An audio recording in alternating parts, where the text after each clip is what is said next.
Hey guys, it's Infamous Mao here with What If Deku and Transformation Power Part 4.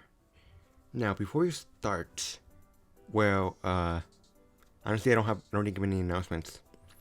Oh, one thing, I am in a new room, so if I sound a bit different, that's probably why. Also, I'm trying to figure out a good way to record stuff with like different sounds, stuff like that, etc., soundproofing, etc. But I'm having a bit of trouble with that.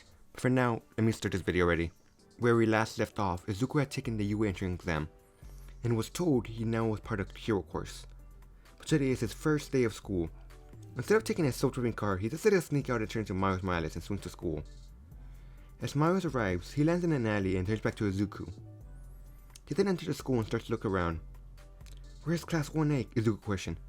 He's been looking through the entire school for some time already, but it seems he has the worst luck, until he bumps into somebody. As Izuku's looking around for his class, he isn't looking straight. He hit something large and round. This made him fall to the ground. Izuku ended up bumping his head, and as he rubs it, he looks up to see a girl standing above him. It seems to be a teenage girl around average height, with fair complexion, a feminine build. She has long periwinkle hair that reaches her knees, as well as a pair of blue eyes. As Izuku got up, he realized what he did, and he quickly apologized. "Oh, I'm so sorry, I didn't mean to bump into you," Izuku told her, as he kept bowing. The girl just laughed. "It's alright. It seems like you're a freshman. Let me guess, you can't find your class?" the girl questioned. "Yeah, you're right," Izuku responded, as he rubs the back of his head out of embarrassment. "Do you mind telling me where I can find Class 1A? Izuku asked. "Oh, the hero course. Just follow me, and I'll get you there in no time," the girl responded. She then grabbed Izuku by the hand and started to lead him. As they walked, Izuku was a bit embarrassed, because first the girl is touching him, which he can usually only handle when he transforms Tony, and two, he just realized something. When he bumped into her, he felt something round and large. He realized what it is now that he had the chance to think about it. As they arrived in front of the door, she then let go of Izuku's hand. "Here you go, Class 1A," the girl told him as she pointed to the door. The girl then realized what time it is. "Oh my, I should go before my class starts. Bye." The girl then runs off. Izuku didn't get a chance to ask her name, but who knows, maybe they meet again since they go to the same school. Izuku then takes a break, or in a breath, as he enters the class with a smile on his face. His expression soon turns to one of fear as he sees Baku arguing with another boy with blue hair. Why did they have to be in the same class? Izuku asked himself. Both Baku and the blue-haired kid turned their heads to Izuku. Baku just snarled at Izuku. The blue-haired boy just glanced at Izuku before going back to scolding at Bakugo. Izuku decided to just ignore them and take a seat. After a while, the girl he saved during the entrance exam walked in. She seemed to be looking for somebody, but it seems like she didn't find him. Before the girl could take her seat, though, a strange man appeared. If you were to describe him, you would say he looked like a homeless man. "Everybody quiet down. You're all too loud," the homeless-looking man shouted. Everybody stopped the conversation and shifted their attention to the homeless-looking man. The homeless-looking man then looked at Izuku. "Except for you. You've been awfully quiet," the man added. The man took his position in front of the class and spoke. "My name is Aizawa. I'm your home teacher," the homeless-looking man, now known as Aizawa, explained. Everybody gasped. This guy was their teacher? Before any of them could even ask the man any questions, he continued speaking. "Today we're doing a quick assessment test. Grab your exercise clothes from the duffel bag and meet me outside," Aizawa explained. "Also, you with the earpiece and glasses. Let's do our prescriptions, then take them off. I don't want them getting in the way," Aizawa added, pointing at Izuku. Even though Izuku wore the glasses and earpiece to communicate with Friday, he decided to listen and put them away. Even though everybody was confused, they still decided to listen to him. Everybody went to the locker room and started to change into their workout clothes, or exercise clothes, or their PE uniforms technically. As they were changing, next to Izuku was a boy with red spiky hair and sharp teeth. The boy glanced at Izuku as he was changing and was a little confused. Hey, if you don't mind me asking, why are you so scrawny?" the boy asked. This got everybody's attention. As they looked at Izuku, they realized he made a point. Everybody here was somewhat built, or very well built, when Izuku looked like a string bean. Izuku just chuckled. "I just don't need muscles for my quirk, so I saw no point in getting muscles," Izuku explained. Everyone was confused, but they went back to changing so they wouldn't be late. As everyone was outside, Aizawa was looking around into his eyes landed on Izuku. He then threw a ball to Izuku. "Midoriya, what was your ball throwing record in high school?" Aizawa questioned. "Well, sir, I'm not really sure. I think it's 15 meters, Izuku responded. Aizawa then throws the ball to Izuku. You got the highest score during the entering exam. I want you to throw this ball with everything you got. This includes your quirk. Come and shock Bakugo. Did you just say Izuku got the highest score? That's not possible, Bakugo thought. Oh, alright, Izuku responded. Izuku then walked towards the pitcher's mound. As he was walking, he was deciding which form would be the best for the ball throw. As he reached the pitcher's mound, he decided which form to use. Izuku takes a breath. He then shouts the name, Natsu! In an instant, he is placed by an older boy, maybe 17 or 18. He has pink hair. He's wearing some sort of type of baggy pants, a white scarf, and finally a vest with no shirt, which showed off his muscles. This shocked everybody. The person who was shocked the most was Bakugoski. Before Bakugo had a chance to shout, Natsu's hand was engulfed in fire. He then shouted a familiar set of word. Fire Dragon? Iron Throw! As Natsu shouted, his hands were engulfed in fire. An explosion of fire erupted from the palm of his hand, launching the ball even farther than possible with brute strength alone. As everybody just stared in utter amazement, Mr. Aizawa pulled out a tablet and checked the distance. 585 meters, Aizawa announced in a monotone voice.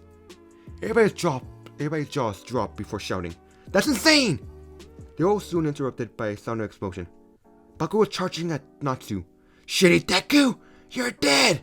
Bakugo shouted. Aizawa was about to stop Bakugo. Before he could get a chance, Natsu shouts back. What did you say, you bastard? Natsu shouted. This angered Bakugo even more. Now both Bakugo and Natsu started to charge each other. Bakugo created many explosions from the palm of his hands, while Natsu engulfed his fist in fire. In an instant, both Bakugo and Natsu are entangled in something. He turned to see Mr. Aizawa giving them a death stare, while using his scarf to entangle Natsu and Bakugo. But Natsu didn't let that stop him. You think the scarf is gonna stop me? Natsu shouted. Natsu then tried to break free. Aizawa yanked the scarf towards him, knocking Natsu to the ground. Aizawa then gave Natsu a glare before yanking him towards him. Answer my question, problem child. How are you still able to use your quirk? You should have turned back to normal, Aizawa shouted. Natsu about to shout back, but Izuku fanboy person stopped him. Wait a second! You're a Razorhead, the underground hero! Natsu responded. Aizawa was surprised. Not many people knew about him. He then sighs. Turn back now, Midoriya, Aizawa told him. Natsu snared, but he does turn back. This is bullshit, Bakugo shouted. That shitty nerd Izuku doesn't have a quirk. He must have switched places or some shit, Bakugo added. Aizawa just glared at him. You want us to believe that this boy could fake this, that he's able to switch places with another person while standing in an empty field and while also being tangled in my scarf, Aizawa explained. Bakugo tried to respond, but he stuttered because he has no comeback. Now, we are going to continue with this test. If you try another fight, I'll expel you. No, you know what? Here's a warning to everybody. Whoever gets the lowest score today will get expelled, Aizawa explained to the class. Wait, that's not fair, a girl with pink skin shouted. Aizawa just glared at her. Fair, you say? Do you think villain attacks are fair? What about natural disasters? In every world, nothing's fair. At UA, we teachers are allowed to teach whatever we want, and however we want. In the next 4 years, I'm going to teach you everything how to become a hero. Now let's continue with the test. Using my quirk gives me dry eye, Aizawa explained as he rubbed his eyes. Bakugo went to stand with the rest of the class, even though he is still salty as heck. Izuku was about to join him, but Aizawa stops him. We need to talk, Aizawa told him. He then took Izuku to the side for a more private conversation. Now explain. Why are you immune to my quirk? And 2, why were you so aggressive earlier? Aizawa questioned. Crap, I can't tell him the truth. That some sort of mysterious being gave my power? I need to come with a lie, Izuku thought to himself. Well, you see, some of my forms have unique personality traits. Like Tracer is very hyperactive, Miles likes to spray paint or is very artistic, and Natsu, well, let's just say Natsu never backs down from a fight, or lets people insult him. As for why I'm immune to your quirk, I'm not sure. Maybe when I transform, I'm not an entirely different being, so maybe your quirk doesn't work on me because I'm no longer Izuku. Somebody with other quirk. Honestly, I'm still not sure, Izuku explained. Have it being a lie? Aizawa grunted. Fine. Aizawa responded as he sent Izuku back to stand with the rest of the class. As he continued the test, Izuku kept on shocking everybody. Next was the sprint test. Izuku went up against the blue-haired boy, who seemed to have some sort of engines on the back of his knees. Izuku assumed that he must use his engine to move quicker. Luckily, Izuku had tested each one of its forms, so he knows which one is the best for speed. Tracer! As Izuku shouted, he was placed by Tracer. Cheers, love! The cavalry is here! Tracer shouted. This shocked everybody. It's not fair! That hot babe shooting robots during Interesting was the guy! Shouted the boy with yellow hair as Black Lightning boat. I mean, she's still pretty hot, spoke a boy with what looked like grapes on his head. Odd. From her accent and her appearance, she seems to be British, a tall girl with a black hair and ponytail chimed in. However, the girl Izuku saved her interest in was starstruck. The two girls that saved her life was that boy? She soon snapped out of it when Aizawa gathered her attention. Now on a count of 3, run as fast as you can, Aizawa explained. Even though the blue-haired boy was surprised by Izuku's transformation, he knew he wouldn't lose. His quirk is perfect for speed. 3, Aizawa shouted. With my engine quirk, I'll be able to finish the race in seconds, the boy thought between numbers. 2, Aizawa announced. The blue-haired then noticed the girl didn't get a stance. What is he planning? The boy mentally questioned. 1. The second the minute Aizawa spoke these words, something odd happened. The blue-haired boy is frozen. Tracer then started to walk, but wonder everybody is moving in slow motion, so slow it's as if they're frozen. This is how Tracer sees things when she blinks through time. Tracer continues to walk, but as she reaches the finish line, time restarts. For the arrows, Tracer just turned into blue light and instantly appeared at the end of the finish line. I win, Tracer spoke. The blue boy didn't even get a chance to run. He already won? She's faster than me? Aizawa then pulled out his phone to check the speedometer. He then turns it around to show everybody the screen. The screen just reads, unreadable. Everybody was shocked by this, but Aizawa stopped him from freaking out again. He then made everybody continue with the rest of the test, which Izuku dominated in all of them. During the grip test, Izuku used Miles. With one hand, Miles squeezed the grip test so strong, it broke it. This shocked everybody else again. During the first fixity test, Izuku remembered something about Tracer. From what the book explained, she was part of the Air Force. Inflexibility is something that Air Force trains. So Tracer got to the highest score in flexibility test. But what Tracer forgot was that she's a very attractive woman wearing tight pants and stretching. So many boys were distracted. During the side step, Izuku used Tracer again. Eventually Aizawa told her that the machine couldn't read her score, so she was automatically given the high score again. During the jump test, Izuku wanted to use Iron Man, but after the incident with Ironmonger, Ironman's doing her very much heat. He decided to turn into Miles. After doing some epic running flips to gain momentum, he jumped over the entire sand pit, once again getting an extremely high score. When the last test was a ball throw, the girl who Izuku saved was the first to throw. She threw the ball. She used her quirk, which seemed to be a gravity quirk. She then proceeded to get infinity. Everybody shouted once again. This pissed Baku off even more, because when he threw the ball, he got a score of 705.2, nowhere near the girl's or Izuku's score. As the test ended, Aizawa showed everybody the scoreboard. Izuku was in first place, second was a girl named Momo. Eventually this continued, and at the end was a boy named Mineta. The gray-haired boy, now known as Mineta, started to cry, realizing he was going to get kicked out. Oh, by the way, I lied. Nobody's been suspended, Aizawa announced. Everybody's jaws dropped until a tall girl, now known as Momo, speaks. I thought everybody would have realized it was a ruse, just to make us give it our all. Eventually everybody went back to their class, with all the boys giving Izuku weird looks while they changed. But when they entered the classroom, Aizawa announced something. I'm tired. So introduce yourselves or something while I take a nap. Aizawa then proceeded to take out a sleeping bag and started to sleep on the ground.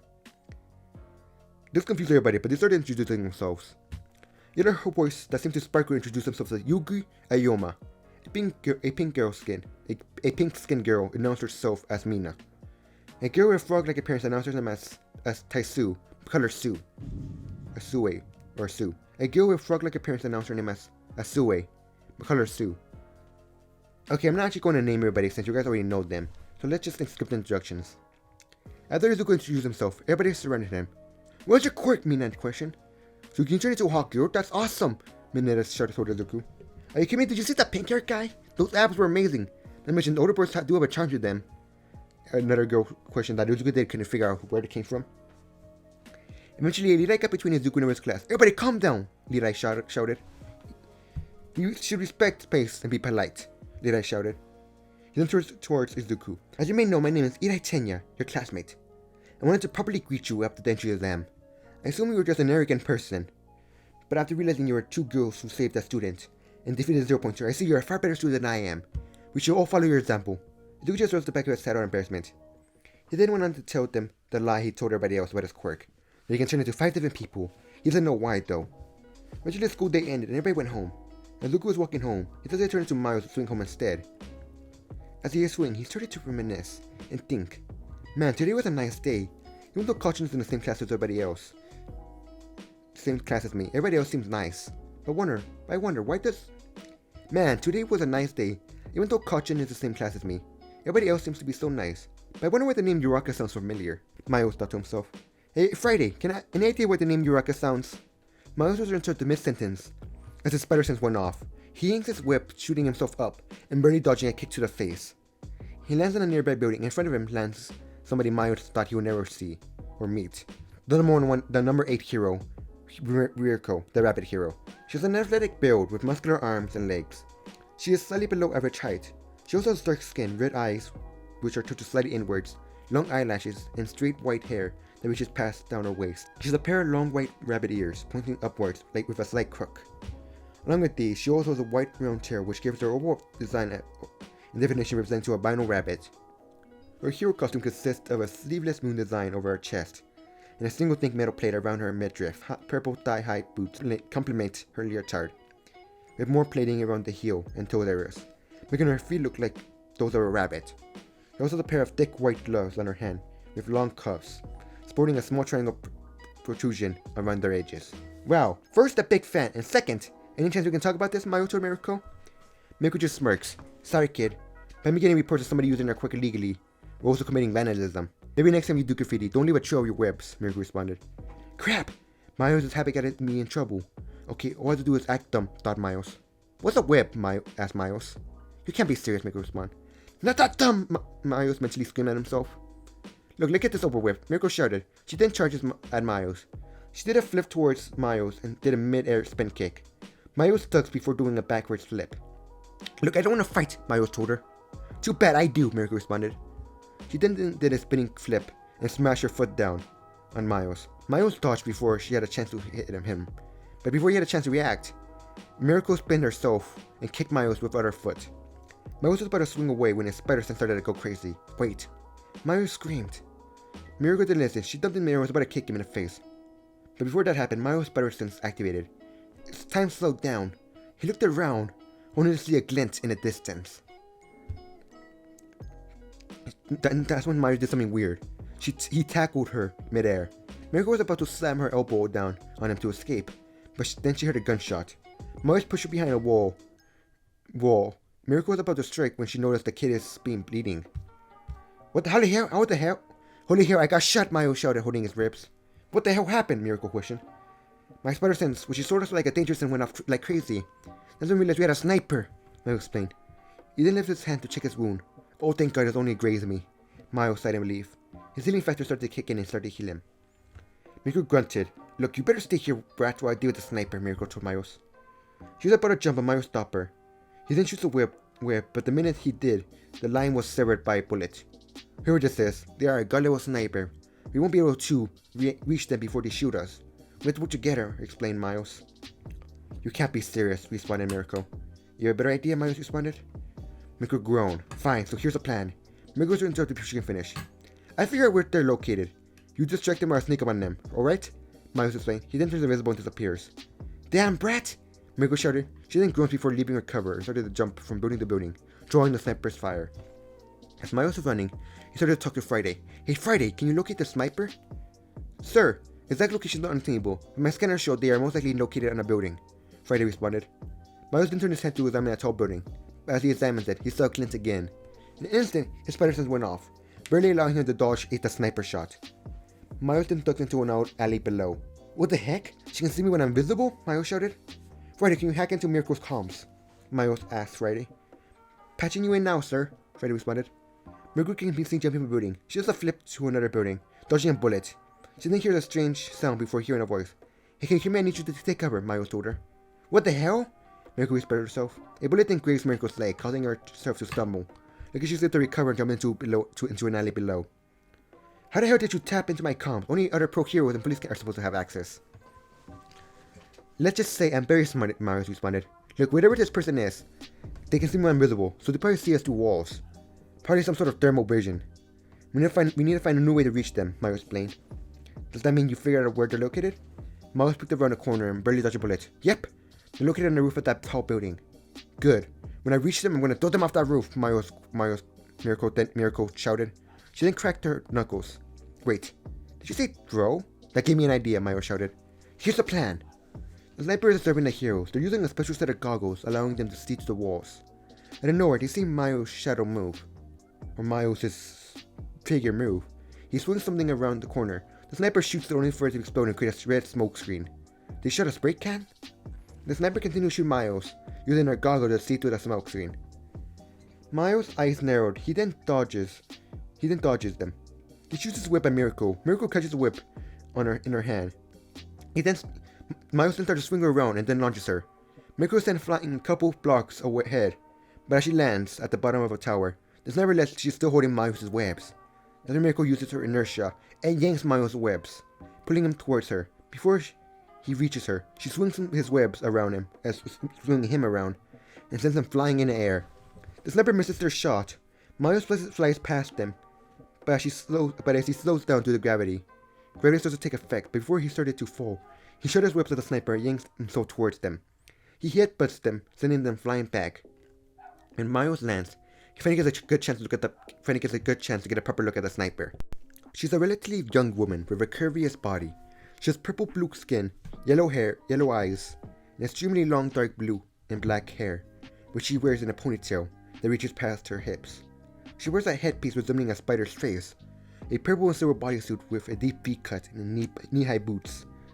She has an arm piece on her left arm with a strange contraption on it. She has 2 tattoos, one on her back resembling a spider, and one on her left arm which reads, Agony de Sur Shmuki. Miles could guess, not be able to speak the language. Who are you? Shouted Miles. She smirked.